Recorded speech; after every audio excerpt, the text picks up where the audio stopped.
पर दोस्तों, आज के वीडियो में हम ये जानेंगे कि अपठित गद्यांश और पद्यांश को बहुत ही आसानी के साथ और कम समय में कैसे हल किया जाए। पर पहला बिंदु है कि अपठित जो गद्यांश या पद्यांश हमें दिया गया है उसे हल करने के लिए हमें क्या करना होगा। उसे सबसे पहले हम गद्यांश या पद्यांश को पहले ना पढ़ें। ये बहुत बार आप लोगों को बताया गया है कि हम लोग सबसे पहले उस टेक्स्ट को पढ़ें जो दिया गया है, उसके बाद प्रश्नों का उत्तर दें। लेकिन मैं आपको बता दूं, मैंने ये जो है इस ट्रिक का उपयोग किया है कि बहुत लोग इस गलती को करते हैं क्योंकि वो पढ़ने में ही उनका प्रभाव भी नहीं होता है, फ्लुएंसी भी नहीं होती संस्कृत को पढ़ने में। तो ऐसे में उनसे बहुत बड़ी गलती हो जाती है क्योंकि वो अपना 5 मिनट ऐसे ही गंवा देते हैं कि पहले पद्यांश पढ़ेंगे या गद्यांश पढ़ेंगे, उसके बाद प्रश्नों को पढ़ेंगे, फिर भी उनके समझ में कुछ नहीं आता। तो ज़रूरी है कि सबसे पहले आप प्रश्न पर जाइए, क्योंकि इसमें ऐसे प्रश्न आते हैं जो कि एकदम मिलते जुलते होते हैं। कोई भी शब्द, जैसे कि प्राचीन काले एकः वानरः आसीत्, तो प्रश्न में आ सकता है कि प्राचीन काले कः आसीत्, ऐसे आ सकता है। अथवा वानरः कुत्र वसति, ऐसे आ सकता है कि वानरः जम्बू वृक्षे वसति।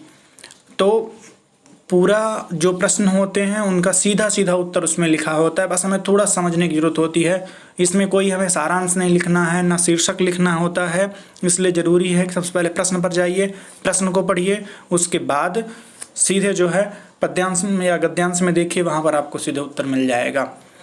अगला बिंदु जो हमारे लिए महत्वपूर्ण है कि इसको हल करने के लिए हमें व्याकरण का ज्ञान थोड़ा होना ज़रूरी है, और उसके लिए हम आपके लिए वीडियोस उपलब्ध करवाएंगे। बस आप हमारे चैनल के साथ जुड़े रहिए, और किस प्रकार से शब्द बनते हैं वो आपको जानने को मिलेंगे। किस प्रकार से समानार्थी और विलोम शब्द हो सकते हैं, किस प्रकार से प्रत्ययों का खेल होता है, अर्थ निर्धारण में प्रत्यय किस संदर्भ में उपयोग किए जाते हैं, उनका क्या उपयोग हो सकता है, ये सभी आपको जानने को मिलेगा। सबसे पहले यहाँ पर तो जान लेते हैं कि प्रश्न किस टॉपिक से हो सकते हैं। तो मुख्य प्रश्न यहाँ पर जो व्याकरण के जो मुख्य प्रश्न होते हैं वो प्रत्यय से होते हैं, और प्रत्यय उनमें भी होता है त्वा, तुमुन, लेप, अनियर, और इसके अलावा हो सकता है अर्थम। तो ये शब्द होते हैं, ये सब प्रत्यय उपयोग किए जाते हैं। मैं आपको प्रत्ययों का कुछ उदाहरण दिखाना चाहूँगा, यहाँ पर हैं। देखिए, ये प्रश्न है आपके लिए, प्रश्न नंबर 105 पर पढ़िए। क्त्वा प्रत्ययांतम चित्वा लिखत, क्षम्यताम, क्त्वा प्रत्ययांत पदम चित्वा लिखत, मतलब ऐसा पद जो क्त्वा प्रत्ययांत हो उसे चुन करके लिखिए। यहाँ पर देखिए, इच्छन्ति में क्त्वा प्रत्यय नहीं है, तृप्ति में नहीं है, दृष्ट्वा में देखिए यहाँ पर क्त्वा प्रत्यय है। इसी प्रकार से प्रश्न नंबर 121 में देख लीजिए आप, रक्षायाः योग्यः इत्यर्थे कः पदः अनुच्छेदे प्रयुक्तः तच्चित्वा लिखत। तो यहाँ पर है रक्षणीयः। अब हम कैसे जान गए कि रक्षणीयः है, क्योंकि हमें पता है कि रक्षणीयः में अनियर प्रत्यय लगा है, और अनियर प्रत्यय जो के लिए अर्थ में होता है या कि के योग्य, जैसे ये पुस्तक पठनीय है, ये महापुरुष रक्षणीय हैं, मतलब इनकी रक्षा की जानी चाहिए, रक्षा करने के योग्य हैं। तो इन सब आप प्रत्ययों का संदर्भ कैसे जानेंगे, इसको आप आगामी वीडियो में देखेंगे। लेकिन यहाँ पर सिर्फ देखिए कि आपको करना क्या क्या है, पढ़ना क्या क्या है उसके लिए। तो आपने देखा कि प्रत्यय से शब्द बनते हैं और प्रश्न बनते हैं। इसके अलावा संधि पर हो सकते हैं, जैसे आपने अभी एक शब्द देखा होगा तच्चित्वा। तो तच्चित्वा को आप कैसे समझेंगे, आपको जब संधि नहीं पता होगी। तो तच्चित्वा को मैं आपको तच्चित्वा का मैं संधि विच्छेद आपको बताना चाहूँगा। तच्चित्वा का मतलब होता कि जो दो शब्द होंगे तत् धन चित्वा, तो इससे आप तभी जान पाएंगे जब आपको संधि पता हो, है ना। यहाँ पर ता और चा मिला करके फिर से चा बन जाता है, तो डबल चा हो गया तच्चित्वा। तो संधि से आप परिचित हों, और संधि से संबंधित शब्द यहाँ पर सीधे प्रश्न नहीं आते हैं, लेकिन संधि का समझ होना आपको जरूरी है। विलोम अथवा समानार्थी जो कि प्रत्यय पर आधारित होते हैं, इन पर आधारित मैं आपको दिखाऊंगा अभी कि कैसे प्रश्न आते हैं। तो हमें प्रत्ययों का ज्ञान होना जरूरी है, तो हम पहले प्रत्ययों का संदर्भ समझेंगे। इसके अलावा विभक्ति से आपको बहुत अच्छी तरह से परिचित होना चाहिए कि विभक्ति का प्रयोग किस संदर्भ में होता है। जैसे द्वितीय विभक्ति लगी है तो कहाँ पर लगेगी, जैसे मैंने कह दिया ग्रामं परितः वृक्षाः सन्ति, मम पुरतः विद्यालयम् अस्ति। तो यहाँ पर हमें समझना होगा कि पुरतः है अथवा परितः है कि तो किसके साथ, किस शब्द के साथ कौन सी विभक्ति होगी, विभक्ति से संबंधित प्रश्न जरूर आते हैं। और समास के लिए जैसे कि मैंने कहा अयुज्यम, तो अयुज्यम के लिए विकल्प दे दिया गया कि इसमें से कौन सा होगा, तो अयुज्यम का मतलब हो जाएगा न युज्यम। अथवा अपठितम, तो उसके लिए विकल्प मिलेंगे कि अनपठितम, कुत्र पठितम अथवा न पठितम। तो समास जब आपको पता होगा तब आप विकल्पों को चयन कर पाएंगे। तो समास से परिचित होइए। इसके अलावा देखते हैं और प्रश्नों को। जैसे यहाँ पर मैंने आपको बताया था कि विलोम और समानार्थी शब्द कैसे प्रत्ययों के सहयोग से बनते हैं। देखिए, जानीहि मतलब जानिए, इत्यस्य पदस्य कृते कः शब्दानुच्छेदेऽस्मिन् प्रयुक्तः।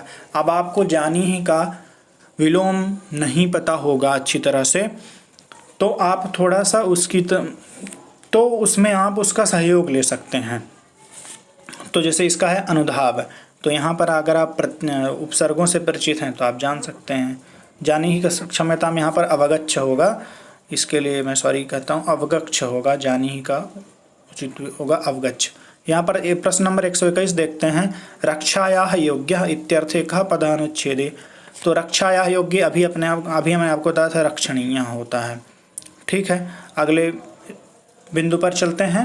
बिंदु ये है कि हम जो है संधि प्रत्यय को अच्छी तरह से पढ़ लें। इसके अलावा शब्द के जो विभिन्न प्रकार के भेद होते हैं, संज्ञा हो या सर्वनाम हो, क्रिया विशेषण हो, क्रिया हो या कि समुच्चय बोधक हों, तो इन सब शब्दों से हम परिचित हों, तभी हम जो है अपठित गद्यांश को हल कर पाएंगे। इसके लिए आपको घबराने की जरूरत नहीं है, आप हमारे साथ जुड़े रहिए। आपको ये बिल्कुल सरल शब्दों में पढ़ाए जाएंगे और बिल्कुल ये ऑथेंटिक जानकारी एक प्रशिक्षित एवं ज्ञानवान शिक्षक के माध्यम से आपको ये सब सिखाए जाएंगे।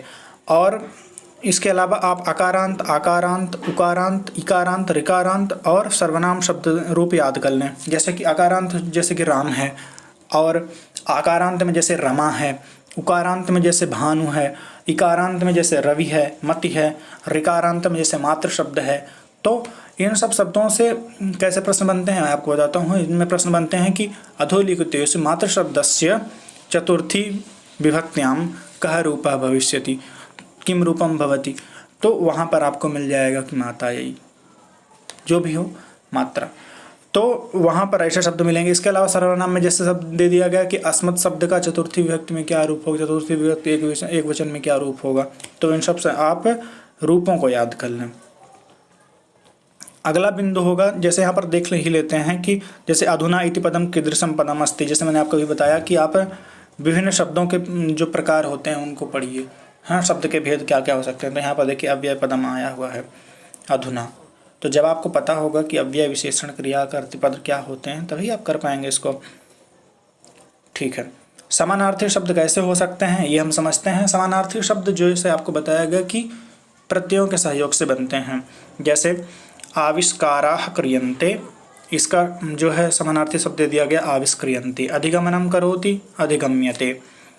अवगमनं करोति, अवगम्यते। आवाहनं करोति, आह्वयति। प्रवेशं प्राप्नोति, यहाँ पर प्राप्तानि, हाँ सही है, प्रवेशं प्राप्तानि, प्रविष्टानि मतलब प्रवेश किए हुए। तो ऐसे शब्द आपको मिलेंगे समानार्थी, जो कि तो इसके लिए हम आपको बताएंगे कि किस प्रकार से ये इनका रूप बदल जाता है कि आविष्कारा क्रियन्ते, आविष्क्रियन्ते, इनमें समास का प्रयोग होता है। आगे बढ़ते हैं। यहाँ पर कुछ उदाहरण हैं, जैसे स्वीकुरुष्व इति पदस्य समानार्थकः शब्दानुच्छेदे अस्ति। तो स्वीकुरुष्व मतलब स्वीकार करो। तो यहाँ पर हो जाएगा मन्यस्व, मानो। प्रवेशं कृतवन्तः, प्राविशन्, यहाँ पर देखिए प्रवेशं कृतवन्तः, प्राविशन मतलब प्रवेश किए हुए। दोनों का मतलब एक ही होता है, लेकिन हम यहाँ पर समझेंगे कृत मतलब यहाँ पर कृतवंता में जो है मतु प्रत्यय उपयोग किया गया है, कृतवान, कृतवंतो, कृतवंता। तो कैसे मतु प्रत्यय का उपयोग कर लेते हैं, तो उसका किस अर्थ में प्रयोग होता है। जैसे मैंने आपको शुरू में बताया कि प्रत्ययों का संदर्भ, उसका अर्थ, उनका प्रयोग कहाँ और कैसे होगा वो आप जान लेंगे तो आपको परेशानी नहीं होगी। विहारं कुर्वन्ति इत्यस्य कृते अनुच्छेदेस्मिन् कः शब्दः प्रयुक्तः। तो विहारं कुर्वन्ति मैंने आपको बताया विहरन्ति। इसी प्रकार के आविष्काराः क्रियन्ते, आविष्क्रियन्ते। तो इस प्रकार से आपको प्रश्न देखने को मिल सकते हैं। और इसी तरह से अगर आपको ये वीडियो पसंद आया हो, अगर आपको हेल्पफुल लगा हो कि किस प्रकार से हमें अपठित गद्यांश को हल करना है तो हमारी वीडियो को लाइक करिए और हमारे चैनल को सब्सक्राइब करिए, ताकि आपको आगामी जो हमने बताया है अपनी योजनाएं कि आपको प्रत्ययों का और विभिन्न प्रकार के जो शब्द के भेद होते हैं और रूप कैसे याद करें हम, ये सब जानने के लिए आपको मिलेगा। तो इस प्रकार से हमारे चैनल के साथ जुड़े रहिए, चैनल को सब्सक्राइब करिए, लोगों के बीच शेयर करिए और सब्सक्राइब करने के बाद नोटिफिकेशन बेल को दबाना मत भूलिएगा। इसी